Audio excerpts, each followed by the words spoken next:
저는 오늘 마태이 2장 1절부터 12절 말씀을 본문으로 해서 어떻게 경배할까 이런 제목으로 여러분과 함께 오늘 대강절 네 번째 주일 예배를 드리겠습니다. 성탄을 하루 앞두고 있는데요. 오늘 본문에 보면 예수님께서 태어난 장소와 때에 대한 기록을 볼 수가 있습니다. 예수님께서 태어난 곳은 유대의 작은 마을, 작은 도시 베들레헴이라는 곳입니다. 베들레헴은 떡집이라는 뜻인데 아마 그곳이 비옥하고 기름진 땅이었기 때문에 붙여진 이름으로 보고 있습니다. 히브리어 또 그 구약에서는 이 베들레헴을 에볼랏 혹은 에보라다라고 불렀습니다. 그런데 이 작은 도시는 역사적으로 의미가 아주 많은 그런 곳입니다. 옛날 야곱이 사랑하는 아내 라헬이 죽었을 때 그 라헬을 묻은 곳이 바로 베들레헴이었고, 이방 여자 룻이 보아스와 결혼해서 살던 곳도 바로 그곳이었습니다. 그러나 더 중요한 의미는 이 베들레헴이 바로 다윗의 고향이라는 것입니다. 다윗의 고향이기 때문에 사람들은 이 베들레헴을 다윗의 동네 혹은 다윗의 성 이렇게 불렀습니다. 다윗의 혈통에서 메시아가 오신다고 하는 약속과 함께 다윗의 고향에서 다윗의 성인 베들레헴에서 예수 그리스도가 탄생하셨다고 하는 것은 아주 중요한 의미가 있습니다. 예수님께서 탄생하신 연대는 과학 역사가들은 BC 4년경이라고 이렇게 보고 있습니다. 그런데 예수님께서 탄생하시기 전 약 500년 전에 구약의 미가 선지자는 일찍이 예수님의 탄생의 장소에 대해서 예언한 적이 있습니다. 베들레헴 에브라다야, 너는 유다 고을 족속 중에 작을지라도 이스라엘을 다스릴 자가 내게서 내게로 나올 것이라. 그의 근본은 상고의 영원에 있느니라.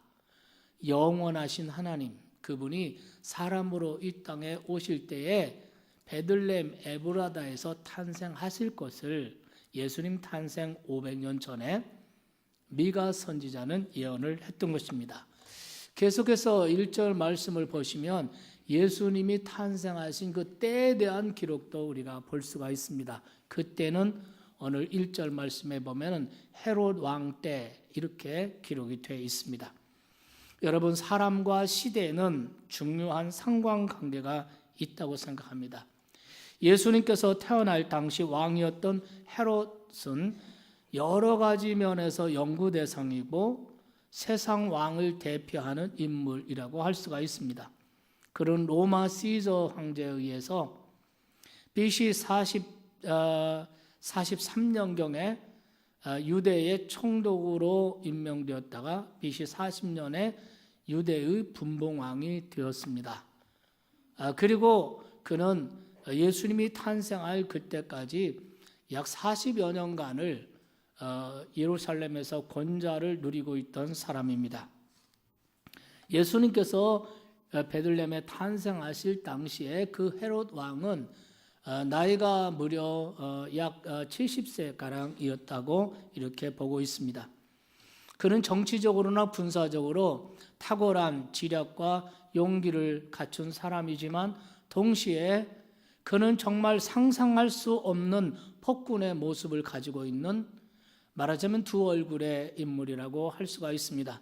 그는 유대인들에게 환심을 사기 위해서 예루살렘에 헤롯 대성전을 건축해서 굉장한 환심을 사기도 하고, 자기가 가지고 있는 금 접시나 금 그릇들을 팔아서 식량으로 바꿔서 백성들에게 나눠주는 이런 정치술도 발휘할 줄 아는 사람이었습니다. 그러나 그의 인격과 성격은 거의 정신병적인 이런 파탄자라고 할 수가 있습니다. 그는 자기 장모를 자기 손으로 죽이고 자기 아내를 죽였습니다. 자기 아들 장남을 죽였고 다른 두 아들을 죽였습니다.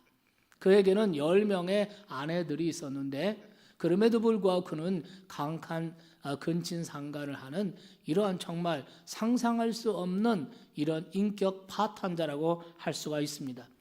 영국의 유명한 바클레이라고 하는 주경학자가 있는데 그분의 말에 의하면 이 헤롯 왕의 최후의 유언이 무엇이냐면 예루살렘에서 가장 백성들의 존경을 받는 사람을 잡아다가 감옥에 가두었다가 자기가 어느 날 죽는 날 그 사람 끌어다가 그 사람을 처형하라는 유언을 했다고 합니다.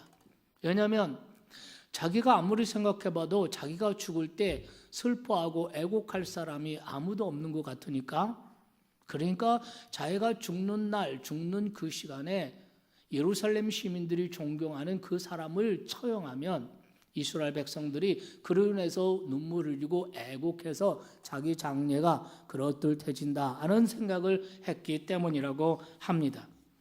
바로 이러한 왕이 통치하던 시대에 예수 그리스도가 태어난 것입니다. 이것은 실로 우리에게 대조적인 두 왕의 모습을 우리에게 보여주는 것입니다. 세상의 왕을 대표하는 헤롯과 우주의 왕이시며 인류의 참된 왕이신 예수가 동시대에 같이 공존하게 되었다고 하는 역설입니다. 시대와 사람, 헤롯과 예수, 여기에는 중요한 의미가 있습니다. 여러분, 결코 시대가 어둡다고 시대를 탓하지 마십시오. 잘못 태어났다고 말해서도 안 됩니다. 거기에는 오묘한 하나님의 섭리가 있습니다. 이 시대를 향한, 이 어두운 약한 시대를 향한, 그리고 이 시대를 살아가는 오늘 우리를 향한 하나님의 놀라운 계획이 있습니다. 우리는 그것을 깨달아야 합니다. 에스더서 4장 14절에 보면은 모르드게가 왕후가 되어 왕궁에 있는 에스더를 찾아가서 이렇게 일깨워주는 모습을 볼 수 있습니다. 내가 왕후의 우위를 얻은 것이 이 때를 위함이 아닌지 누가 알겠느냐, 이렇게 말합니다. 에스더에게 정말 때를 일깨워주고 이 위기에, 민족의 위기의 때에 내가 이 아수에로 왕의 이 왕후가 된 것은 바로 이 때를 위함이 아닌지 누가 알겠느냐는 것입니다. 사랑하신 여러분, 여러분을 지금 이 시간까지, 이 시대에, 이 시간까지 살게 하신 것은 하나님의 계획하심이 있으심을 아셔야 합니다. 우리는 그 뜻을 이루도록 기도하고 위로부터 성령의 힘을 얻어서 하나님이 원하시는 삶을 이 어둡고 깜깜한 시대에서도 우리는 하나님이 원하시는 삶을 살아내야 할 줄로 믿습니다. 왜 하나님이 나를 이 가정에 보내셨나? 왜 하나님이 나를 이 시대, 전쟁의 위협이 가장 심한 이곳에 태어나게 하셨나? 왜 하나님이 오늘 이 시대에 우리를 두셨나? 여러분, 무의미하다고만 생각하지 마세요. 여기에 하나님의 오묘한 섭리와 계획과 뜻이 있음을 믿으시기 바랍니다. 예수님은 가장 캄캄하고 어두운 헤롯 왕 시대, 그 말년에 예수님이 빛으로 이 땅에 오신 줄 믿습니다. 우리가 누가복음에 보면 예수님이 탄생하셨을 때 최초의 방문자는 들에서 양을 치고 있던 목자들이었다라고 기록을 하고 있습니다. 목자들은 그 당시 3D 업종에 가장 가난하고 가장 열악한 환경에서 일하는 노동자들을 대표한다고 볼 수가 있습니다. 그런데 오늘 본문에 보면, 이 마태복음에 보면 예수님이 탄생하셨을 때 동방으로부터 온 박사들에 의해서 예수님이 경배를 받으신 것으로 볼 수가 있습니다. 이 두 기록을 종합해 보면 예수님은 가장 낮고 천한 곳으로 오셨지만, 그러나 이 땅에서 가장 힘없고 가난한 사람들을 대표하는 목자들의 경배도 받으셨고, 이 땅에서 가장 존경받는 엘리트 그룹을 대표하는 동방박사들의 경배도 받으셨습니다. 예수님은 모든 사람들로부터 경배 받으시기에 합당하신 분이라는 것입니다. 여러분, 이것이 교회의 모습이 아닌가 생각합니다. 교회는 가장 가난한 사람도 올 수도 있고 가장 부유한 사람도 올 수 있습니다. 가장 못 배운 사람도 숨 쉴 수 있고 가장 많이 배운 사람도 숨 쉴 수 있는 곳이 교회입니다. 그렇기 때문에 교회 안에는 목자냐 동방박사냐가 중요하지 않습니다. 여기서 중요한 것은 우리 주님이 하나님의 아들로서 사람의 몸을 입고 인류의 죄를 대속하기 위하여 오신 분으로서 온 인류로부터 찬양과 경배, 존귀와 영광을 받으셔야 할 분이라는 것입니다. 여러분 생각해 보세요. 하나님이 인간이 되어 이 세상에 오셨다. 하나님이 인간이 되어 이 세상에 오셨다. 여러분 이 간단한 말을 생각해 볼수록 큰 충격이 아닐 수 없습니다. 여러분 다시 한번 그 말씀을 곰곰이 생각해 보세요. 묵상할수록 충격이 점점 더 커지는 것을 느끼게 될 것입니다. 하나님이 인간이 되어 우리 곁으로 오셨다. 여러분 요한복음 1장 1절에 보면은 태초에 말씀이 계시니라, 이 말씀이 하나님과 함께 계셨고 이 말씀이 곧 하나님이시니라. 여러분 이 말씀은 바로 예수 그리스도를 말하는 것입니다. 따라서 이 성경을 이렇게 바꿔 읽을 수 있습니다. 태초에 예수 그리스도가 계시니라. 이 예수 그리스도는 하나님과 함께 계셨으니 이 예수 그리스도가 바로 하나님이시니라. 믿으시면 아멘 합시다. 하나님이 사람이 되어 우리 곁으로 오셨다는 사실이 얼마나 충격이고 얼마나 감동이 됩니까? 오늘 본문을 통해서 이렇게 하나님이 사람이 되어 오신 예수 그리스도의 탄생이라고 하는 이 엄청난 사실 앞에 각기 다르게 반응한 세 종류의 사람들을 볼 수가 있습니다. 첫째는 헤로드 왕과 같이 겉으로는 환영하지만 속으로는 저주와 적의에 찬 태도로 반응을 하는 사람입니다. 오늘날 이 헤롯 왕과 같이 교회에 대해서, 기독교에 대해서 적의에 찬 비판을 하는 사람들이 부쩍 많아졌습니다. 예수님에 대해서도 불경스러운 태도를 아무런 양심의 꺼리낌 없이 취합니다. 십자가를 불태우고 사탄 숭배, 돈 숭배, 우상 숭배, 붉은 사상 숭배를 복음 대신 외쳐대는 사람들이 점점 많아져 가고 있습니다. 그런 사람들은 이 세상 속에도 있고 교회 안에서도 있을 수 있습니다. 이 세상의 정계에도, 그리고 언론계에도, 문화계에도 이 세상 속에 이런 사람들이 있습니다. 또 교회 안에도 있습니다. 저 신학교 강단에서 강의하는 사람 속에도 있을 수 있습니다. 그러나 결과적으로 그들은 예수 탄생에 대해서 헤롯 왕과 같은 반응을 보이는 사람들이라는 것입니다. 두 번째 반응은 오늘 이 제사장과 서기관들의 반응입니다. 그들의 반응은 흥분도 없고 감동도 없고 그저 무감동이고 무관심입니다. 신앙의 태도에 대해서 제일 무서운 것은 바로 무관심이라는 것입니다. 습관적으로 헌금하고 습관적으로 예배드리고 습관적으로 봉사하고 이 무관심, 이것은 가장 무서운 신앙의 적이라고 생각합니다. 이런 사람은 통회하고 애통하고 회개할 것도 없어요. 왜냐하면 여전히 습관적으로 교회 나오고 여전히 적당히 헌금도 하고 적당히 교회 일도 하고 이렇습니다. 그러나 이러한 종교적인 습관에 파묻힌 사람, 이 제사장과 서기관, 어쩌면 하나님에 대해서, 성경에 대해서 전문가인 이 사람들, 동방 박사들이 예루살렘에 와서 질문을 던집니다. 유대인의 왕으로 나신 이가 어디 있습니까?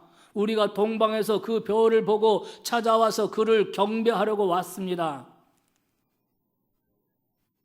유대인의 왕으로, 인류의 왕으로 탄생하신 분이 어디 있습니까? 이 질문에 그들은 결코 흥분하지 않았습니다.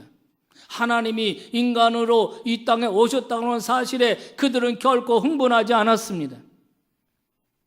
그저 그것은 성경적으로, 종교적으로 있을 수 있는 일이라고 생각하고 그들은 성경을 뒤져서 미가서 여기에 보니까 그분은 아마 베들레헴 에브라다 그 지역 어디일 것 같습니다. 이렇게 그냥 나타내주고 그렇게 보고만 하고 그 담담하게 표현하지 않습니까?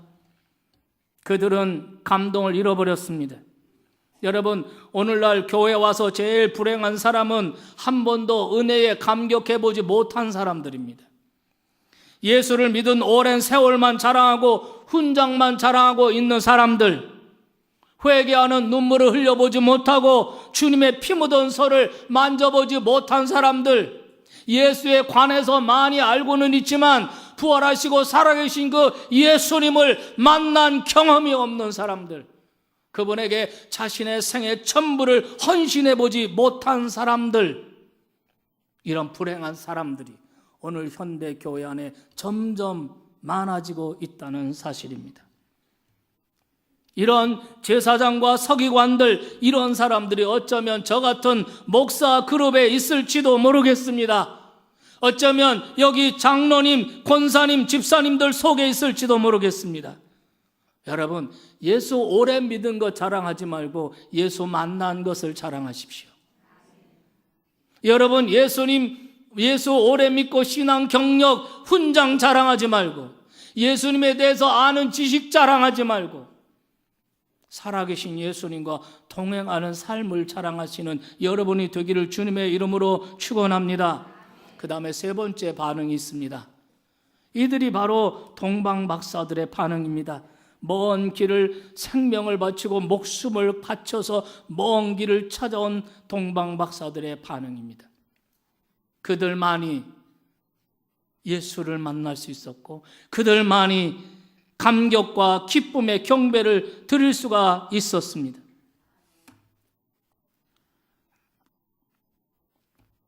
그러나 동방 박사들이 아기 예수 앞에 엎드려 예물을 드리며 경배를 했지만 누구도 잘했다고 박수 쳐주는 사람 없었습니다.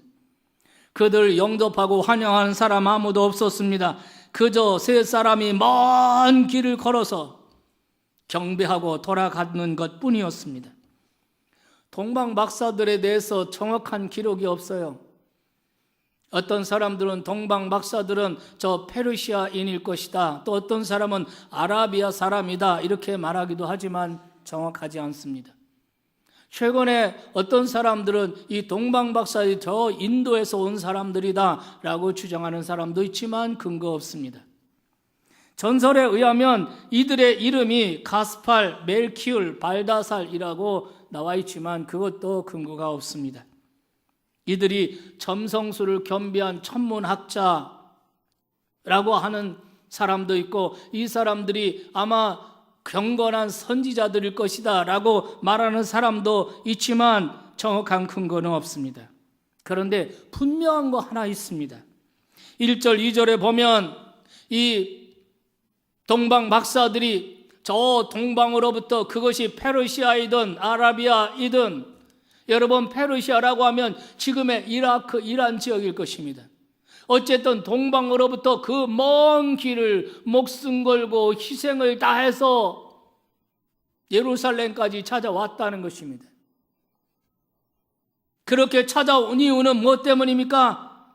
경배하기 위해서라는 것이죠. 분명한 것은 그들이 동방으로부터 온 박사들이고 그들은 이상한 별을 따라 지금 여기까지 죽을 고생하고 왔다는 것입니다. 오늘 우리는 이 동방 박사들의 경배를 통해서 성탄하신 예수, 그분께 우리가 어떻게 경배해야 할까? 우리의 예배, 어떤 예배가 되어야 할까? 이런 말씀을 여러분과 나누고자 합니다. 첫째, 어떻게 경배할까? 첫째는 헌신입니다. 동방 박사들은 동방에서부터 죽음을 무릅쓰고 모든 것을 포기하고 먼 길을 찾아왔습니다. 동방에서부터 베들레헴까지 목숨 걸고 찾아온 것입니다. 여러분, 예배란 단순한 종교 의식이 아니고 생명을 바쳐 하나님을 만나는 결단이요 헌신인 줄 믿으시기 바랍니다.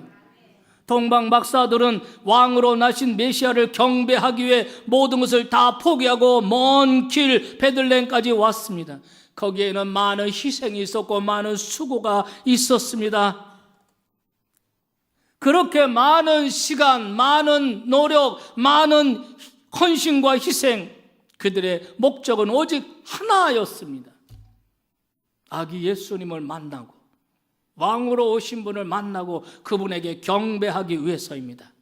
여러분, 하나님을 만나기 위해서는 이런 희생과 헌신 없이, 참된 경배 없이 하나님 만날 수 없습니다. 하나님 저절로 만나지는 것 아닙니다. 높으신 하늘 보좌 위에서 인간의 죄를 씻어주시기 위해서 이 땅에 찾아오신 하나님의 아들 예수, 그 예수를 만나기 위해서 치르는 희생은 더 이상 희생이 아닙니다. 오늘날 수많은 사람들이 교회 옵니다. 크리스마스 예배 수많은 사람이 나올 것입니다. 그러나 하나님께 경배하는 태도에 따라 은혜 받는 양이나 질은 각기 다를 거라고 생각합니다. 목사가 설교를 얼마나 잘하느냐에 따라서 은혜를 받는 것이 아닙니다. 여러분이 어떤 태도로 하나님을 만나러 오느냐에 따라서 결정이 되는 것입니다. 동방 박사들은 표를 따라 그 먼 길을 올 때 그는 중간에 강도를 만날지도 모르고 보물을 빼앗길지도 모르고 병들어 죽을지도 모르고 자연재해를 만날지도 모르고 아무것도 모릅니다. 더군다나 그들은 왕이 어디서 태어났는지도 모릅니다. 무작정 이상한 별 하나를 따라 생명을 다해 길을 찾아왔습니다. 그래서 만난 분이 예수입니다. 오늘 여러분은 어떤 태도로 교회에 나오십니까? 생명 걸고 하나님을 만나려고 애써 보세요. 하나님이 만나십니다. 어떤 희생 대가를 치더라도 나는 하나님을 만나고야 말겠다. 내가 귀로만 듣는 하나님이 아니라 내가 만나고 내가 체험하는 하나님, 그 하나님을 만나고야 말겠다 라고 결심해 보세요. 하나님이 만나집니다. 너희가 나를 찾고 찾으면 내가 너를 만나리라. 여러분, 왜 그리 많은 세월 동안, 그 많은 세월 동안 살아가면서 신앙생활하면서 왜 여러분에게 하나님이 멀리 느껴지는지 아십니까? 바로 하나님을 만나고자 하는 갈망, 하나님을 만나고자 하는 강렬한 욕구가 없기 때문입니다. 어쨌든지 복받고 잘되고 어쨌든지 복받고 문제 해결되고 여기에 관심이 있지, 하나님을 내가 만나야 하겠습니다. 하나님을 내가 만나고야 말겠습니다. 이런 강렬한 욕구가 없기 때문에 그 오랜 세월의 교회 생활을 하면서도 하나님이 막연한 것 같고 하나님이 멀리 느껴지는 것입니다. 첫째는 헌신입니다. 헌신이 없는 예배는 예배가 아닙니다. 둘째, 예물입니다. 동방 박사들은 예물을 준비했습니다. 여기서 우리는 예배의 태도를 배울 수가 있습니다. 참된 예배란 정성 어린 예물을 드림으로써 하나님께 영광을 돌리게 된다는 것입니다. 정성 어린 예물이 없는 예배는 진정한 예배라고 할 수 없다는 것입니다. 여기 동방 박사들은 그 먼 길을 생명을 바쳐서 찾아올 때 어떻게 했습니까? 자기의 재산 다 정리해서 그 태어나신 왕을 만날 때 그 왕 앞에 드릴 예물을 준비했습니다. 보배합에 그 3가지 예물을 준비했습니다. 그리고 그 예물을 가지고 예수께로 나온 것입니다.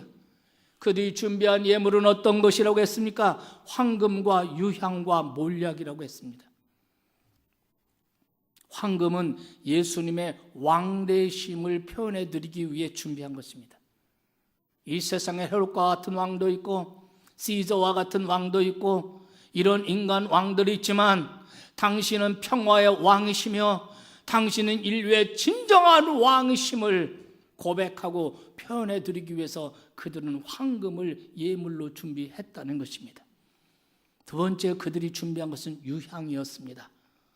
유향은 예수 그리스도의 신성을 표현해 드리기 위한 예물이었습니다. 당신은 사람으로 오셨지만 당신은 태초에 하나님이셨습니다. 하나님이 우리 곁에 오셨습니다. 믿으시면 아멘 합시다. 유향을 준비했습니다. 그리고 세 번째로 몰약을 준비했습니다. 사람이 죽으면 그 시신 부패하지 않고 썩지 않게 몰약을 바르고 몰약을 그 유에다 발라주는 것입니다. 이 몰약은 인성을, 예수님의 인성을 표현해 드리기 위한 예물이었습니다. 이 세 가지 예물을 이 동방 박사들이 그 아기께, 비록 아기지만 그분이 왕이시라는 것, 그분이 하나님이시라는 것, 그분이 우리를 위해서 사람의 몸으로 이렇게 아기로 오셨다는 그 신앙 고백을 담아서 황금을 드리며 당신은 진정한 왕이십니다. 유향을 드리며 당신은 진정한 하나님이십니다. 당신은 죄 없는 우리의 구속주가 되시기에 합당하신 허물 없는 참 사람이십니다. 할렐루야. 이렇게 예물을 드렸다는 것입니다. 여러분, 우리가 정성 어린 예물이란 어떤 겁니까? 예물이 많고 조금의 문제가 아닙니다. 황금이냐 은이냐 동이냐 이게 문제가 아닙니다. 정성 어린 예물이란 우리의 신앙 고백이 들어있는 믿음이에요. 거기에 우리의 눈물이 있고 거기에 우리의 기도가 있고 거기에 우리의 감격이 있고 그 예물 속에 우리의 신앙의 고백이 들어가 있는 예물입니다. 우리가 하나님께 11조를 드릴 때 하나님 모든 것의 주인은 하나님이십니다. 이 모든 것이 하나님께로부터 왔습니다. 하나님이 저에게 건강 주시고 재능 주시고 일할 수 있도록 은혜 주시고 그래서 이런 소득을 하게 되었다면 이 모든 것은 다 하나님께로부터 온 하나님의 것입니다. 여러분, 우리가 11조가 무슨 돈을 드리는 거라고 생각하십니까? 11조는 단순한 헌금, 단순한 돈을 드리는 것이 아닙니다. 그것은 우리의 신앙을 드리는 겁니다. 당신이 내 인생의 주인이시며 나의 모든 것, 내 생명까지도 나의 진정한 소유권자는 하나님 당신이십니다. 그런 의미로 11조를 드리는 거예요. 믿으시면 아멘 합시다. 오늘날 우리들의 예배가 능력이 없고 감격이 없고 기쁨이 없다면 무엇 때문이겠습니까? 진정한 예물이 없기 때문인지도 모르겠습니다. 오늘날 자존심만 강하고 욕심과 허영으로 가득 찬 뻔뻔한 그리스도인들 많습니다. 그들이 드릴 예물이 어디 있겠습니까? 없습니다. 혹시 드린 헌금 그 예물을 아까워하고 다른 사람과 비교하면서 인간적 계산으로 드린 예물은 아닌지 모르겠습니다. 헌금을 드릴 때 여러분 많이 내고 적게 내느냐가 문제가 아닙니다. 그 헌금에 눈물이 있느냐가 문제입니다. 여러분의 헌금에 기도가 있고 감격이 있고 감사가 있고 기쁨이 있고 여러분의 헌금에 신앙의 고백이 있느냐? 이게 문제입니다. 여러분 어떤 식으로 헌금을 드리십니까? 혹시 등록금 내는 식으로 내가 이 교회 다니니까 그래도 이 정도는 해야지 이런 헌금 하신 분은 안 계십니까? 여러분 정성 어린 예물이 있는 곳에 진정한 예배가 있었다는 것을 우리는 동방 박사들의 경배를 통해서 배울 수가 있는 줄로 믿습니다. 저는 이번 성탄절에 여러분이 성탄 예물을 드릴 때도 정말 동방 박사들의 그런 예물이 되기를 주님의 이름으로 소원합니다. 세 번째, 어떻게 경배할까? 세 번째는 순종입니다. 동방 박사들은 순종했습니다. 여기서 오늘 12절 말씀을 보겠습니다. 헤롯이 꿈에 헤로데게로 돌아가지 말라 지시함을 받아 다른 길로 고국에 돌아가니라. 이제 베들레헴에서 아기 예수님 만나서 동방박사들이 엎드려 절하며 예물을 드렸습니다. 여러분, 엎드려 절한다, 이것은 신적 행위를 말하는 것이에요.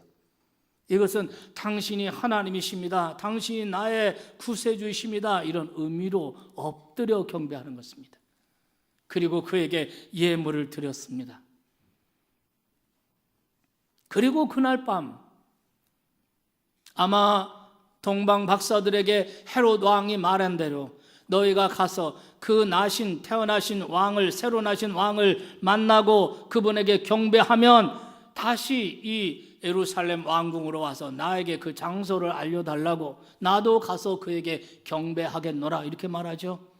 그러나 겉으로는 그렇게 말하지만 헤롯의 속에는 이 새로 나신 왕을 죽이고 없애버릴 계획을 세운 것입니다. 그런데 그날 밤에 하나님께서 꿈속에 그에게 한 지시를 내립니다. 예루살렘으로 돌아가지 말고 다른 길로 해서 고국에 돌아가라 지시를 내렸습니다. 그리고 이들은, 동방 박사들은 그대로 순종했습니다. 사랑하는 여러분, 이것이 바로 하나님을 만나고 예수님을 만나서 참된 예배를 드리고 난 후의 결론입니다.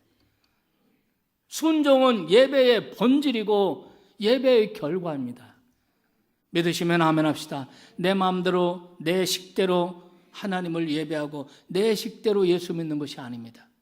내 방식대로 예수 믿고 내 방식대로 일하고 내 방식대로 뭐를 하려고 하니까 덕이 안 되고 시끄럽고 소란하고 부딪히고 이런 일이 생깁니다. 예배의 본질은 순종입니다. 그리고 예배의 결과도 순종입니다.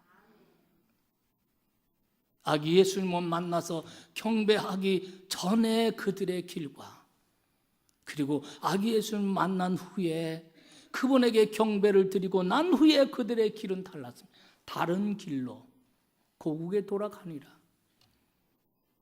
전과 후, 우리가 하나님을 만난 전과 후가 달라야 된다는 것입니다. 삶이 달라야 되고 생각과 가치관이 달라야 되고 우리의 사고 방식이 달라야 되고 우리의 삶의 방식이 달라야 된다는 것입니다.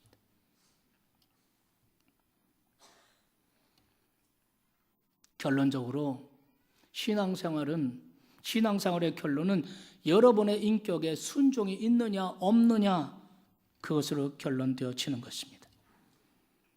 여러분,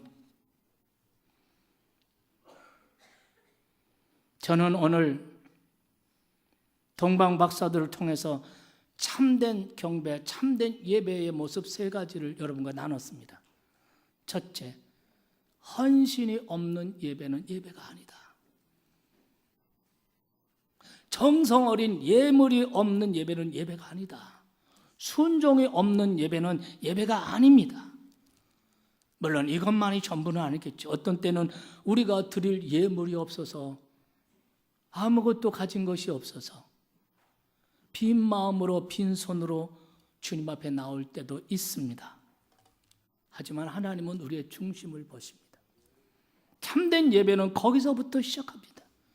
오늘 여러분에게 동방 박사와 같이 주님을 섬기는, 하나님이 사람이 되어 우리 곁에 찾아오신 예수, 그분을 여러분의 진정한 왕으로, 그리고 인생의 주인으로, 여러분의 참 하나님으로 믿으십니까? 그분에게 진정 예배하고 경배하는 우리 모두가 되시기를 주 예수님의 이름으로 축원합니다.